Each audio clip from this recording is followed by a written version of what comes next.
అందరికీ జై భీమ్. నేను మీ సురేంద్ర. అంబేద్కర్ సైనికుల ఛానల్కు స్వాగతం.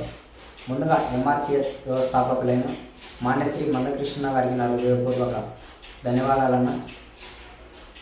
న్యాయమైన సుప్రీంకోర్టు ఎస్సీ వర్గీకరణ న్యాయమైన డిమాండ్ అని తీర్పు ఇచ్చిన తర్వాత కూడా కొంతమంది మా దళిత మేధావి సోదరులు అడ్డుపడతా ఉన్నారు.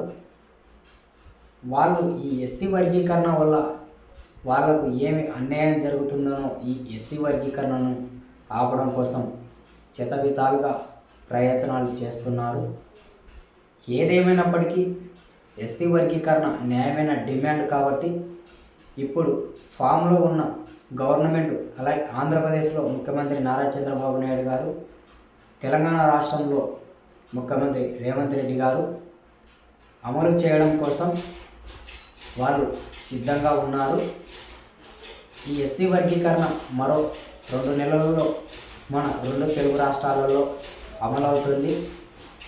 ఈ ఎస్సీ వర్గీకరణ ద్వారా 59 దళిత కులాలు బాగుపడడం జరుగుతుంది. ఏదేమైనప్పటికీ ఈ ఎస్సీ వర్గీకరణ న్యాయమైన డిమాండ్ కాబట్టి మిగతా కులాలు కూడా మద్దతు తెలపడం జరుగుతుంది. మన ఎంఆర్పిఎస్ వ్యవస్థాపకులు మాన్యశ్రీ మందకృష్ణ గారు 1000 గొంతులు 1,00,000 డప్పులు మాదిగ దండోర మహాసభను ఫిబ్రవరి 7న నిర్వహించుతున్నారు.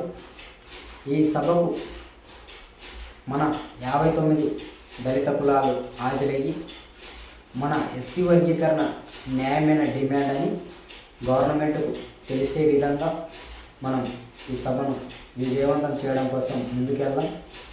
జై హింద్, జై భీమ్. ఇలాంటి మరిన్ని వీడియోల కోసం అంబేద్కర్ సైనికులు యూట్యూబ్ ఛానల్ సబ్స్క్రైబ్ చేసుకోండి. Thanks for watching.